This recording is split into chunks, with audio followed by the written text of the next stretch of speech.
라카 여러분 안녕하세요, 락서입니다. 오늘 날씨가 진짜 덥더라고요. 제가 중고 서점에 다녀왔는데 이동 시간이 그것만으로도 땀이 날 정도로 정말 더워가지고 부랴부랴 달려와서 아이스 아메리카노를 좀 마셨는데 이 얼음물이 오늘만큼 마시는 때가 없네요. 아무튼 오랜만에 중고 서점을 간 거니까 뭐 대여섯 권 구매할 수도 있었겠지만 어쩌다 보니까 또 한 9권 정도 구매를 한 것 같더라고요. 항상 약간 그런 느낌이 있죠. 구매할 때, 특히 책 구매할 때 나는 좀 평소에 나랑 분리되어 있는 느낌? 뒤돌고 나면 아차 싶은 그런 느낌들이 꼭 있어요. 아무튼 이번에 산 책들을 좀 간략하게 보여드리도록 하겠습니다. 첫 번째 책은 르클레지오의 황금물고기. 2008년 노벨문학상 수상 작가 르클레지오의 대표작이라고 했는데, 사실 저는 이 작품 작가에 대해서 특별히 아는 바도 없었고, 작품 제목은 중고 서점 돌아다니다 보면 이 황금물고기를 은근히 많이 볼 수 있었거든요. 그래서 항상 제목이 좀 궁금했던 것 같아요. 옛날에 우리 한국 영화 중에 초록물고기라고 있지 않았나? 그것 때문인가? 왜 이제 황금물고기란 제목이 너무나 익숙해가지고 언젠가 읽어봐야지 생각을 했다가 이번에 드디어 날이 온 거죠. 어찌 보면 이 황금물고기 책에게는 이제 운명의 날인 것처럼 제가 집어서 구매를 했습니다. 2008년 노벨문학상 수상 작가라고 하니까 저도 좀 기대가 많이 되기도 하고 길지 않아서 더더욱 좋을 것 같아요. 한번 읽어보고 이 르클레지오라는 작가를 좋아하게 되면은 이 작가의 다른 단편들도 다른 작품들도 같이 읽어보면 좋을 것 같습니다. 두 번째는 코맥 메카시의 모두 다 예쁜 말들.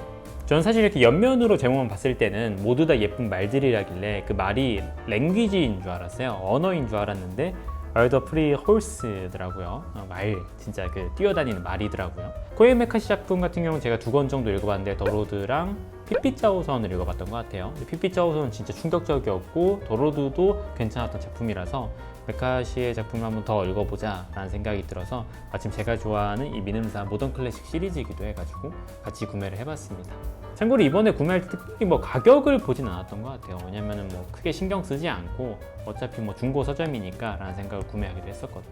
마지막으로 읽었던 피피짜오선 같은 경우는 되게 그 하드보일드한 뭔가 되게 건조한 느낌의 분위기가 인상적이었는데 이 작품은 어떨지 뭔가 표지에서도 그런 분위기가 좀 느껴지긴 하네요. 세 번째 작품은 이사벨 아엔데의 영혼의 집입니다.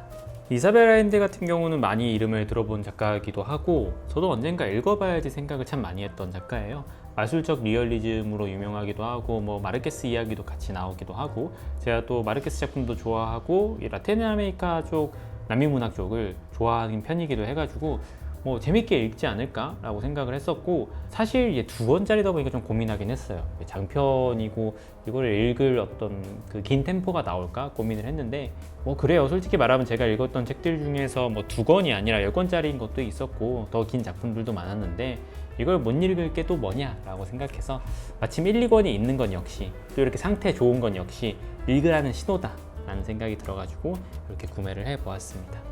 이미 상당히 평도 좋고 재밌다는 이야기를 많이 들어가지고 정말 기대되는 작품이기도 해요. 네 번째 작품은 막심 고리키의 어머니. 사실 막심 고리키를 읽고 싶다거나 어머니라는 작품에 특별히 관심이 있다거나 그런 건 아니고요. 이 시리즈 있죠. 열린 책들에서 몇 준이었는지는 기억이 안 나는데 약간 세계 좀 작가들을 선정해서 그들의 작품을 이렇게 단권으로 이렇게 묶어서 나온 시리즈거든요. 근데 이게 상당히 가격도 저렴하고 두께가 있어도 지금 정가 자체도 10,000원밖에 안 해요. 중고로는 4,400원이 더 싸긴 하네요. 그래서 이 시리즈에 실린 작가들은 상당히 좋은 작가들인 경우가 많고 대표적으로 제가 뉴욕 3부작을 이 책으로 읽기도 했었죠. 막심 고리키 자체도 유명하고 이름을 들어보긴 했지만 그냥 시리즈 자체가 마음에 들어서 같이 구매를 했습니다. 근데 안에 이제 분량도 상당히 많고 안에 여백도 그렇게 많은 편이 아니라서 이 작품 역시도 앞에 영혼의 집과 마찬가지로 상당히 긴 여정이 되지 않을까 싶긴 한데 또 막상 읽어보면 잘 읽힐 수도 있겠죠. 여러분들도 만약에 이 중고 서점 같은 데에서 이 특유의 표지 시리즈를 보시게 된다면은 후회할 만한 선택은 아닌 경우가 많지 않을까. 충분히 좋은 작품들이니까 한번 구매해 보시기를 추천드리고요. 두껍다 두꺼워. 그 다음 작품은 좀 짧은 작품이네요. 파트리크 G 스킨트의 비둘기입니다. 5개월만 지나면 파리의 은행 경비원 조나단은 옹색한 방을 마침내 자신의 소유로 할 수 있게 됨으로써 인생 행로의 커다란 전환점을 맞이할 수 있게 되었다.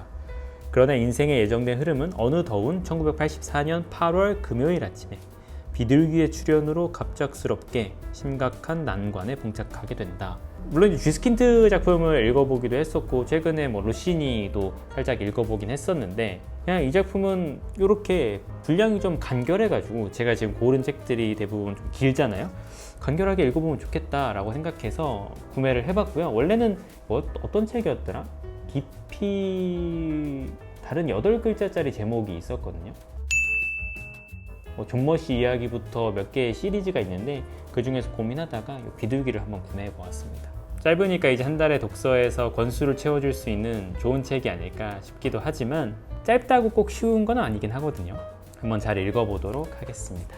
자, 여태까지 산 6권이 전부 다 해외 문학이에요. 그렇다 보니까 제가 이제 여기까지 사야 되나? 6권이나 샀는데 생각을 하면서 한국 문학도 좀 사야겠다라고 생각이 들었어요. 그래서 부랴부랴 한국 문학을 좀 담긴 했는데 그 중에 첫 번째는 서유미 작가의 우리가 잃어버린 것입니다. 이 서유미 작가는 제가 처음 읽어보긴 하는데 사실 제가 이전에 이 서유미 작가의 강의를 들은 적이 있어요. 한겨레 출판이었나? 한겨레 아카데미였나? 거기에 소설 수업을 들을 때 그때 선생님이 이 서유미 소설가님이셨거든요. 굉장히 좋은 수업이기도 했고 저도 그때 덕분에 많이 배우기도 했는데 물론 그 배움을 주기적으로 실천하진 못했지만 참 감사한 마음이 들기도 해서 꼭 서유미 소설가의 글을 읽어봐야겠다라고 생각을 했던 것 같아요. 그때 당시에 이 책이 나오진 않았던 것 같고 이 책이 얼마 안 가서 나왔던 것 같기도 한데 수업에서 조곤조곤 가르쳐 주시던 그 목소리와 더불어서 서유미 작가님의 글쓰기의 목소리는 어떠한지 한번 읽어보도록 하겠습니다. 현대문학 핀 시리즈가 참 이쁘기도 해요. 이렇게 얄막하니. 그 다음 책 역시 한국문학인데 김금희 작가의 나는 그것에 대해 아주 오랫동안 생각해입니다. 제가 이제 김금희 작가 좋아하죠.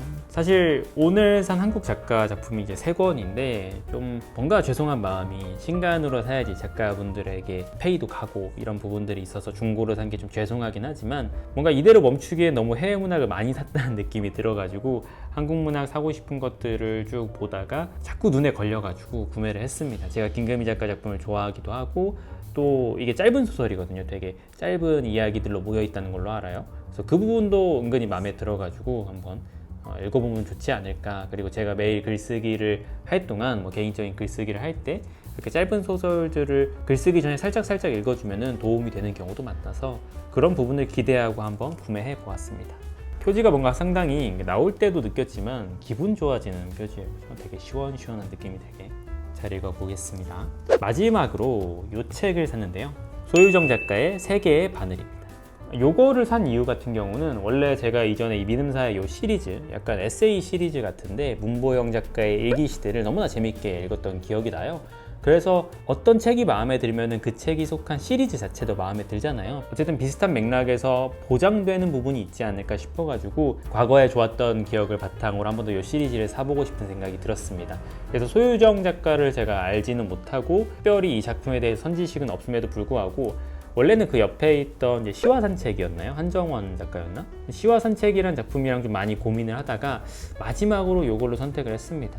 이게 소유정 작가가 이제 평론과 글쓰기와 관련된 이제 에세이를 담았다고 하는데 그 부분에 저 역시도 좀 관심을 가지고 있기도 해서 역시 가끔 이렇게 한국문학 에세이를 짧게 읽어주면 좋지 않을까 라는 생각으로 같이 구매를 해보았네요. 자, 이렇게 총 몇 권이죠? 하나, 둘, 셋, 넷, 다섯, 일곱, 여덟 9권이고 작품 수로는 8권이죠. 왜냐면 인형의 집이 2권이니까 간만에 책을 좀 많이 구매한 것 같아요. 뭐 이걸 언제 다 읽나 싶기도 한데 또 한 권 한 권 야금야금 읽다 보면은 어느 순간 책 재고가 쭉 줄긴 하더라고요. 생각해보니까 잔고도 줄기는 하죠. 그것도 뭐 틀린 말은 아닌데 이번에 구매하면서 요거 좀 안내를 받았어요. 이게 뭐냐 23주년 럭키백? 화면에 보이나?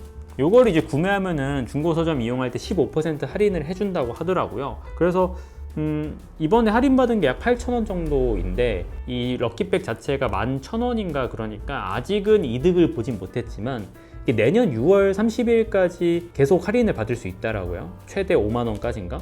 그래서 남은 기간 동안 한 번이나 두 번 정도 중고 서점을 갈 일만 있으면은 뭐 그래도 이득이지 않을까 싶어서 럭키백까지 구매를 했습니다.